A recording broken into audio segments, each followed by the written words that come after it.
Samantala, inararo ng truck ang isang L300 van at dalawang motorsiklo sa sumulong highway sa Antipolo, Rizal. Aminado ang truck driver na wala siya ng kontrol sa truck dahil madulas ang daan. Lagi una ka sa balita ni EJ Gomez, exclusive.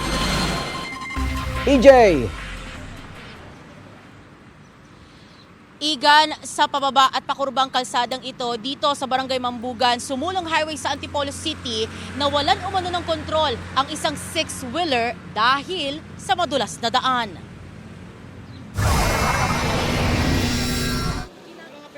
Pasado alauna ng madaling araw kanina, bumungad sa mga motorista sa sumulong highway sa Antipolo City ang isang truck na humambalang sa isang lane matapos mawalan umano ng kontrol sa pababa at pakurbang bahagi ng kalsada sa Barangay Mambugan.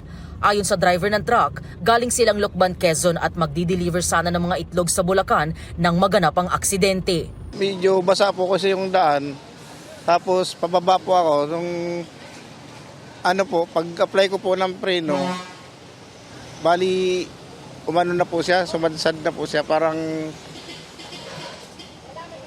umislide na po siya, ma'am. Dire-diretso po ako dito, pinipilit ko pong ikabigin pa kanan. Wala na, di na po siya makontrol. Inararo ng six-wheeler ang isang L300 van at dalawang motorsiklo na nakaparada sa gilid ng kalsada. Yung narinig ko, iba na yung nung gulong niya. Nung medyo malapit na, doon ako nag-decide tumakbo. Buti nga po nakatakbo ako, kung hindi. Sa itsura ng sasakyan na yun, hindi ko alam kung bubuhayin po ako.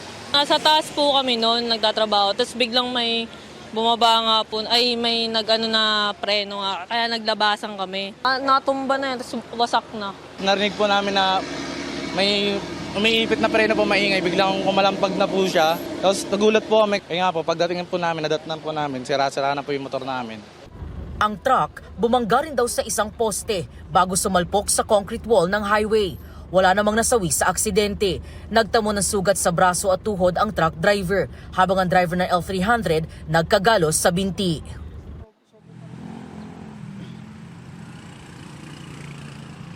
Igan, yung nakikita ninyo, no, yan yung bakas na iniwan nung nangyaring insidente. Diyan, huling bumangga at tumigil yung six-wheeler. Buti na lang hindi siya talagang nalaglag, no, dahil yan ay malalim mula rito sa kalsadang kinatatayuan namin. Igan, sisikapin natin kuna ng pahayag ang pulisya ukol sa nangyaring insidente. Samantala, sa lagay ng panahon, no, medyo mahamog pa sa mga oras na ito at pabalik-balik yung nararanasang pag-aambon, kaya nananatiling basa yung kalsada. Kaya naman, paalala natin, no, sa ating mga kapusong motorista, ingat po sa mga nagmamaneho dyan, no, para iwas aksidente o aberya.